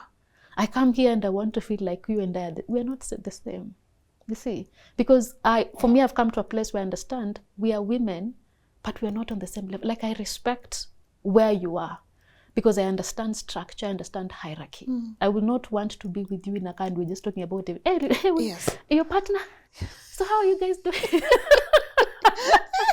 Where did you meet? You see, I just met you and I have no sense of the environment, boundaries, and respect. You see, that is respect, because boundaries is respect. It is something that women don't have, because women, we have a sense of community. Yes. So when you have a sense of community, there's no one who's superior. All of us are women, and that is why women want relatability. Nangami, relate to you. Nangami, we are the same. Nangami, no, we are not. Yeah. No, we are not. Someone will come and they're like, I want to be a public speaker like you, and I want to get to a level like, you see, and men understand, even they know that if they're in the company of someone who's a mheshimiwa, like, hey, kiongozi chair, even someone who's not a mheshimiwa, someone whom they know is better than them, they're able to acknowledge it. For those who have that, not all of them have it, but for those who have it, understand that structure, order, discipline, and respect. And that is what men bring into a child's life that we do not have. We really have to be intentional about it and teaching it to children. And I understand why society says that a child who has been raised by a single mother is this. Now, they might be interesting, they might succeed, and kids of single mothers have succeeded, and they have but they also have wounds. Yes. And the wounds that they have is because of that void that was not filled by the father. True. And now, if you bring in now men into your life, brothers, uncles, fathers, who are very responsible and take up that mantle in that space, now you end up now even having a holistic child. And that is why my prayer is for the men who are out there, they should be involved in children's lives for that very reason. I hope they take it up. Yes. I hope they take it up. Yeah, but I don't want to wind up. Leo nimecheka sana. Maybe hata nimesahau some few questions here and there. But do you feel like there's anything important we've left out that we should touch on? Mi niko bado hapo pasi ananipenda. Our producer AJ is asking, in the same trend, there are also women who maybe understood it better and they chose to be the useless things. So they also, because we saw men sharing also, and the reverse is also true. There are some women who actually left their children. So what do you want to say about that? Is it that the women understood the assignment? So first off, yes, that conversation is nuanced, very balanced. If it's the man who has been left with the children, step up and, you know, do as the other women do, nurture the children, make sure you take care of them, because now you're on your own. The other parent has decided to be useless. Yes. But then again, when it comes to the women now who do it, I think with our bid, or women with the bid to be like men, they end up copying even things that are just not beneficial to them. You see, even when he has asked that question, it's the same conversation where women say that if he cheats, I'm also going to cheat. Or if he has multiple women, then I'm also going to have multiple men. You see, it is I think it is very uncivilized, uneducated, uncalled for you to see that, hey, if Lynn has walked into a pit, then I'm also going to walk into the same hole. Because why does Lynn get the opportunity to jump into a hole and I don't? Man. That is the critical thinking that you have to make. So because someone has decided to be a deadbeat, it qualifies you to be you want to copy people, or you want to copy men so much that even when they are making wrong moves, you also want to copy the wrong moves so that you can be at the same level and prove a point to who? Because at the end of the day, you are messing up your own children, your relationship with them, and I don't think that's a good thing to copy, because life is lived individually. You make the decision. If someone has decided to be a horrible human being, then you don't follow the same cue. And I think when we benchmark, you benchmark with the best. You don't benchmark with the worst. Yeah, you don't benchmark yourself against people who are not doing well. You look at people who have got it right. Good. And then you benchmark. Yes, you benchmark, then you follow it up from them. So for me, I think if I was to copy a man, I'd be like, okay, a man has decided to be a deadbeat, but I'm looking at the man who, maybe for those of us who are believers, I'm looking at the man, Jesus Christ. Let me follow his lead. Let me look at what would Jesus have done in this situation, or what would Jesus want me to do in this situation, or any other man that I revere and I want to copy and I want to emulate, and then I make them my benchmark. Good. And I think that obsession with men, with wanting to copy what men do, it ends up being detrimental to women. Yes. Women, huh? Yes. All right. Thank you, Nangami. But self-improvement is key. Right. I love that even when you share your videos on TikTok, the same way you are telling us, take stock of your life. Critical thinking is a must, etc. What are other maybe 3 ways women can improve themselves in such situations? So obviously, number 1 for me has always been critical thinking. Please think and assess a situation. Now, it doesn't mean that you're always going to make the right decision. It doesn't mean that you're always going to have all the answers. But every time you involve your brain, you get to see a totally different way of doing things. Number 1. Number 2, listen to or look at people's actions more than their words. I think when you were talking about this, women have a tendency of listening to words a lot, of listening to what men are saying a lot, especially when it comes to a relationship. Look at what the person is doing. When we're talking about vetting, look at people's look at his finances.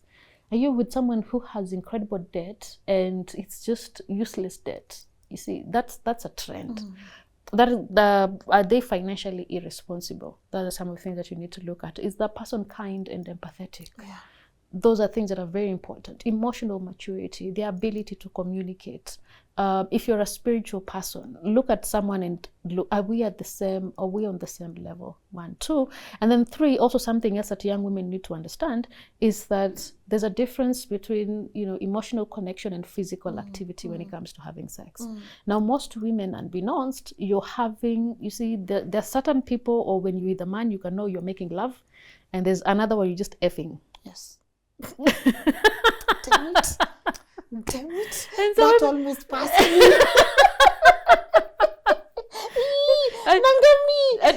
and most women don't okay, no, kuna watu wajui the difference. They don't know the difference. So there's so many women who don't know the difference. It's the way you said the effing. It's so demure. So some don't know the difference because they mistake. They mistake the effing for love making, and that's an emotional connection. And that is why we're talking about there are certain men who it was just the activity. It was not an emotional connection.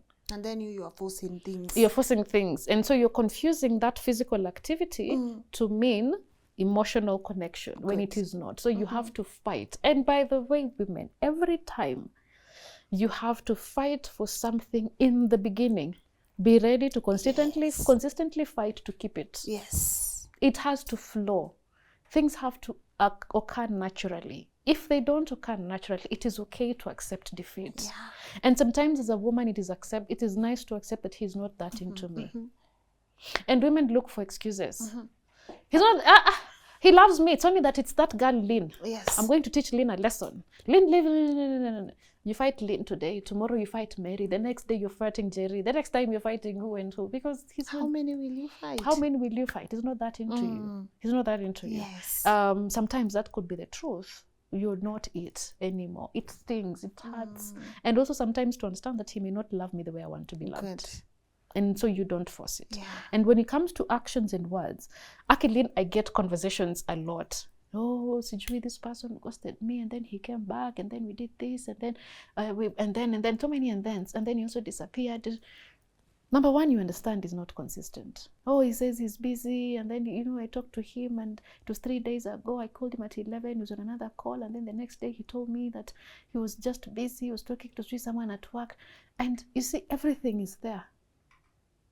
It's in black and white, but she wants to justify, rationalize, think about it so much.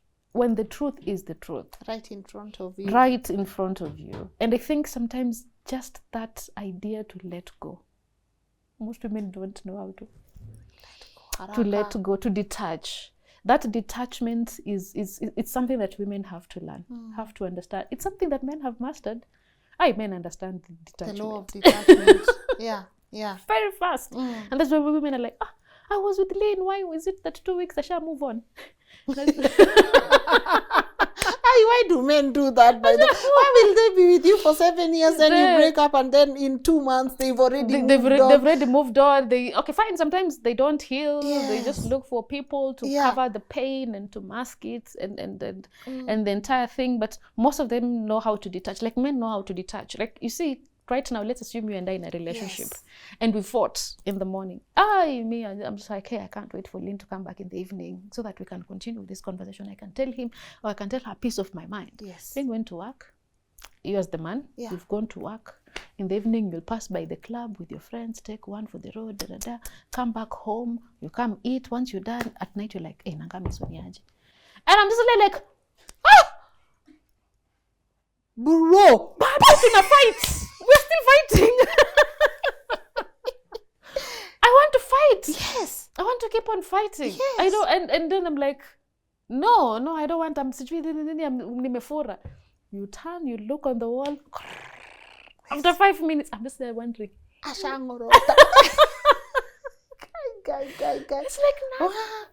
unashanga huyu mtu kwani? Yes. What is happening? I've been carrying that fight for almost 12 hours. 12 hours during the day. And you moved on with your day real quick. Real quick. We've gone out, you've gone to work, you've done things, you've come back home, I've said no, you've done your nangorota. You're already asleep. And for me, I'm just there, I'm tossing and turning in bed. I'll get my sleep 2 hours, 3 hours later. You wake up in the morning, you look at me, Nangami doesn't want to talk. Okay. Ushaenda kwa bafu. Shaoga, shatoka. You've already left. And then I'm the one who's there. I'm just like, now anga imekuja sa day 2. Yes. It's on day 2. And you see, this is why women live relationships looking old, used up, stressed, tired. Because we carry this pain, this bitterness, this anger within us, and we are the ones who have community, and you're able to to speak about it. So that ability to just detach and compartmentalize. Men are able to compartmentalize things. That is why he just knows us. And you say, okay, so we can do this thing and then go back to being angry. Because they're able to compartmentalize things. Yeah. It's time for work. Let me go to work. Focus on work. Yes. And then I come back home. Umefura tu. Unapate Nangami bado amefura. And some of them will just leave you there. Hapa kuongeleki. Watu wamekataa kuongea kwa hii nyumba. Kwani ni lazima. And then, yes. and those are some of the things that I think women should now get used to, into that ability to heal and to go through things and not even harbor certain things, because women carry things. And detach real quick. And detach, and then learn how to also not take certain things seriously. You see, there are certain things that, hey, kuna tu vingine tu as ladies among ladies too. I just comment. I'm just like, I don't think I want to go to Lynn Ngugi's show again. I just didn't like how she received me this time. Yeah, something as trivial as that. Oh, they carry it. And you see women even lose business opportunities. They just like, I don't like how Nangami speaks. I don't think I can, I don't like the way she talks about us women. And imagine you have an opportunity, or let me even say you, for instance, on this show. Yeah. And I come and like, I just don't like how Lynn is. She's just she's aloof. You go there, you just sit on her couch, you have a conversation, then you leave. Yes. You see, and I'm just like, she's not nice. She's just not. There's just a naile vibe. Yeah. You see, and then I lose the ability to do business with you, to have connections, to have networks, and influence our audience. Imagine, because of something trivial. Ana vibe. And then I lose out on opportunities to make money, I think we as opportunities women, to we do business. that a lot. A lot. I think we do that a lot. Yes. We let small things affect something that could have been very beautiful. Yes. I think we do that a lot. We do that. Yeah. And men don't have it. Men can even have an elephant in the room. Yes. That's why men move He on. stole my girlfriend. He stole? My girlfriend. Yes. And they'll still do business together if they have to be in the same room. Or if it's politics, they will still have to be in the same thing doing. We see this even with politicians. It's not like they like each other. No. But the men can still stay in one, unless it gets physical, which is once in a while. Yes. But they can still stay in the same room, knowing too well, I don't like you. I don't like you. But yes. the big picture. The big picture. Interests. Interests. It's just about interest. Leader of opposition, you don't like me. But we have to work together. We will come, shake hands, we will pretend, we will have to do it. Your interests are met, my interests are Kula met. yako ni kule yangu. We have peace. Bas. Yes. Interest. And I think that is when even as women now we learn, it will become easy even to work with people that we are not necessarily we don't like, because women have to like something. Imagine. They have to like it completely. Yeah. For them to see the work in it. Or if I have to come into spaces, and also, by the way, women learn how not to meddle. Learn how not to meddle in people's business. Like, you see, women have to meet you. I meet Lynn, now I have to know everything about Lynn. What are you doing? What are you up to? Where do you work? Can I come and visit? Say, who are you dating? What are you about? Asking some very personal questions. Like, no. You don't necessarily have to have all that information, especially for people who you've just met. Yes. And that is why I say this. The reason why it's very easy to take advantage of a woman is because women don't know how to handle small talk. Women are just like, I don't like small talk. I just like having deep conversations. I love having deep conversations with people. Like, unaenda unafungua kila kitu in the name of deep conversations. And even deep conversations, you don't have them with people close to you. So people you've just met. Why do you want to have deep conversations with them? A stranger. Deep conversations are had in trust. In trust. Not just anyone. And that will make it very difficult for women to be not used. And then finally, I think you had asked me something. Yes. Stop oversharing. Damn wait. Stop oversharing. You asked me, oh, hey, you met someone, they already know you're not in talking terms with your mother, you don't talk to your father, your sister, you don't, like someone just met you. Why are you telling them all of this information? And then that is why, by the way, women are heavy to carry. Most women are heavy to carry. You meet someone and it's just the first time and they say, oh, my husband, my boyfriend did this and that. Like I see this a lot even at events. It's an event. We are sat at the table. Why are you telling me about your personal issues? Yes. Why am I finding out about your personal issues? Why are you telling me all of that? Why do we have to know all that information? Can't you just learn how to speak without people having to know everything? Because it makes you an easy target. It makes it easy for people now to violate your boundaries. Yes. It makes it easy for people to find ways in which to harm you. Yeah. And this spirit of, it's my truth. I have to say my truth. There are certain things that remain hidden. In fact, it's classy. For certain things, you carry them to your grave. I hear you. You don't have to tell everyone. When I was in campus, I had 4 abortions. The bar was too low. The bar was too low. I did that. No. Certain things just... Muga. Muga.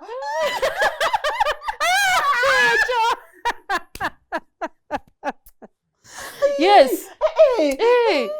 Keep it to yourself. Keep it to yourself. Because in this spirit of telling the truth, and then people say, it's the truth. As long as you've said it, it has gotten out of your chest. And you have said, for what? For what? And you see, then you expose yourself in that light, and people use the information that you've given them against you. Yes. And then you begin to fight it. Yeah. But you've given them ammunition. Voluntarily. You've given them ammunition to fight you. And then sometimes you just, when you are reckless, you have been reckless, there's some ways you've been reckless in your life that you just know this one, let me just keep it to myself. No, not everyone has to know. And it is part of communication. And that is why even in government, there are certain things that are so bad that could be happening right now and we will never know. Classified. It's classified information.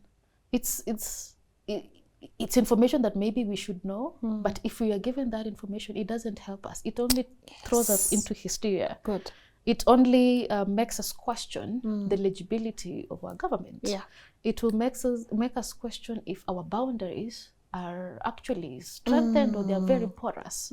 Because the things that could be happening in the borders that we never know. Yeah. When there are fatalities, they will say 2 people perished and maybe it was 10. Damage control, conflict resolutions.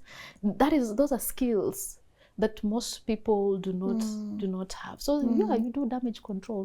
Not all information is supposed to get to the public. Yes. Just the same way not every information the government gives us, because it doesn't help us. It only makes us question you more.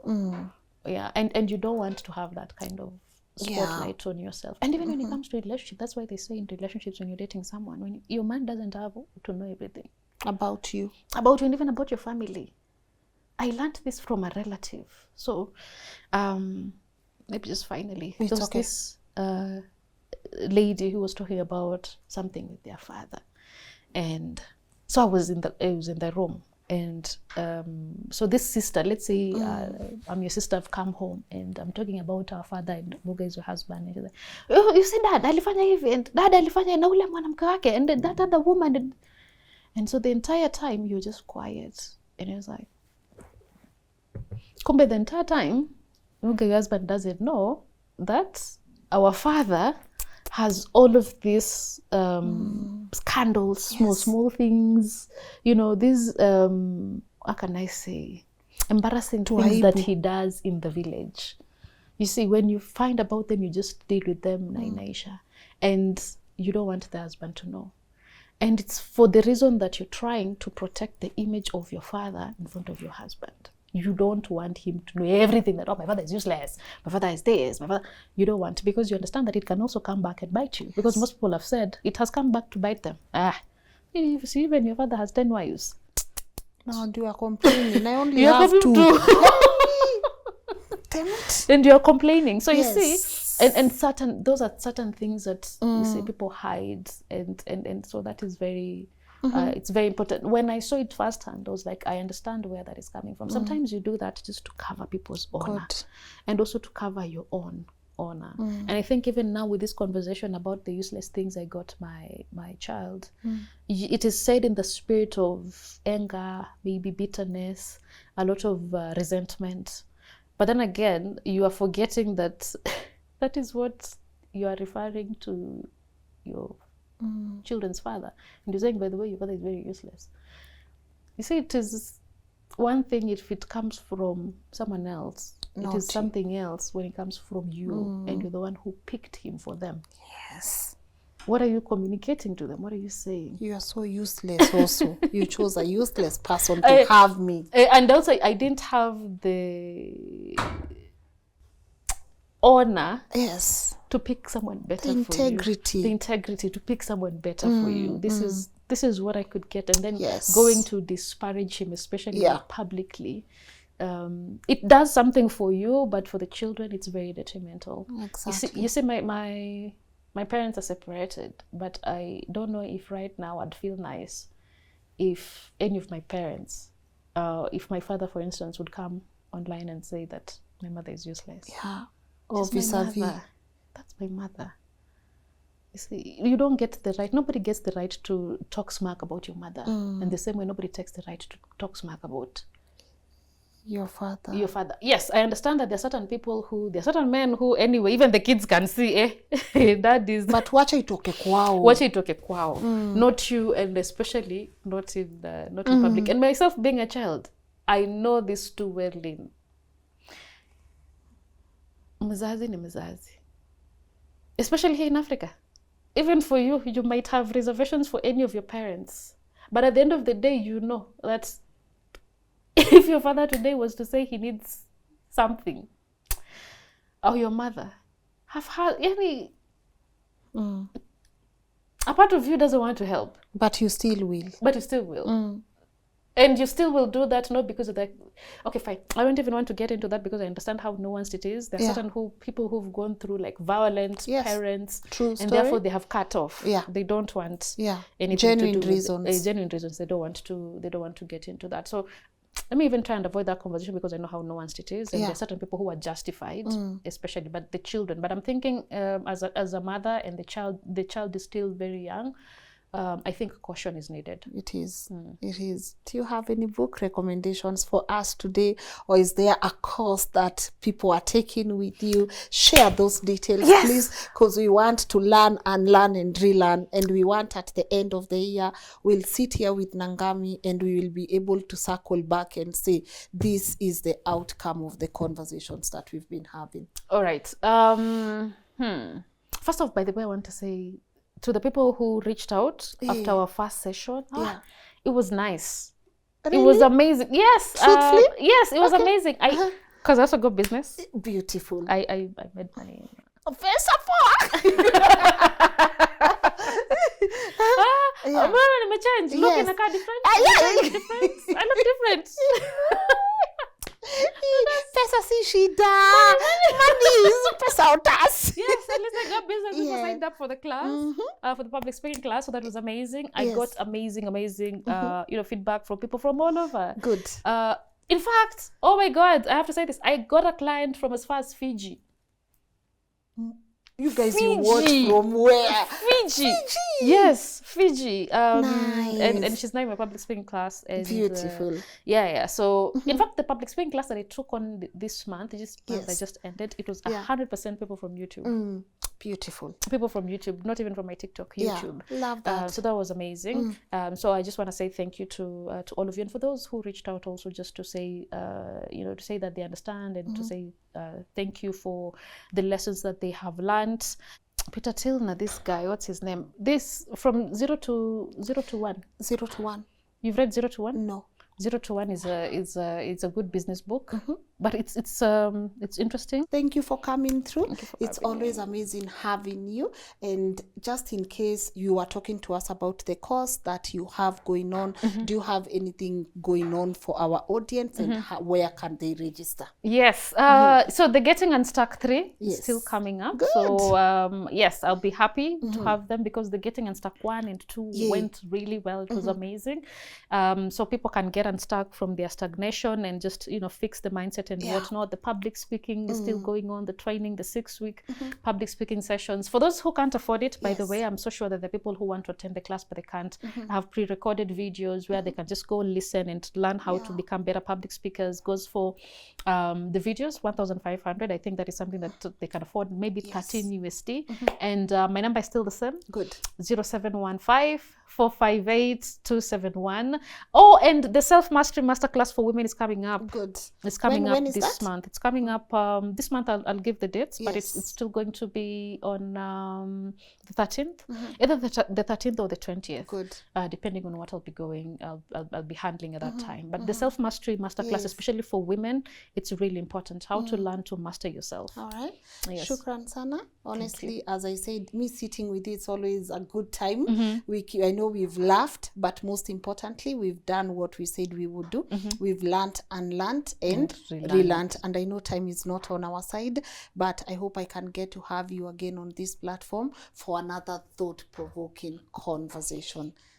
Right. All right. So guys, thank you so much for tuning in, and I hope you have been able to learn a thing or two from our conversation with Nangami. And honestly, I value your feedback. So let me know what your take home has been on the comment section down below. And also to appreciate our partners, Kings Developers Limited, for coming through. Guys, check out their beautiful apartments across the country, or visit them at their magnificent building at Prism Tower. And also to thank our other partners, Golden Dreams Land and Properties Limited. Thank you also for coming through. Remember, this is a land selling company with land across the country. So if you're looking into owning a piece of land in Makutano, Matu, Masinga, and also Malindi, why don't you talk to them? Their contact details are on the screen, and get yourself that piece of land. And also to thank my team for coming together and putting this episode together so that you guys can continue experiencing great content from our end. Remember to share your story. You can be able to reach us through info@lnn.digital, or maybe drop us also at, that's the email, info@lnn.digital, and hopefully I get to see you guys tomorrow 10 a.m. or 7 p.m. Thank you. Golden Dreams Land and Properties Limited, the leading real estate company in title deed issuance, welcomes you to Joy Gardens, Masinga. Just 10 minutes drive from Masinga town. Secure a 50 by 100 plot for only 230,000 cash price. In Success Gardens, Makutano Phase 3, 50 by 100 plots are available for 750,000 cash price. All plots are close to social amenities with 98% neighborhood development, and prices are inclusive of title deed. Book your site visit now by calling 0726 004455 or 0718 004455. Golden Dreams Land and Properties Limited. Title deed is our DNA.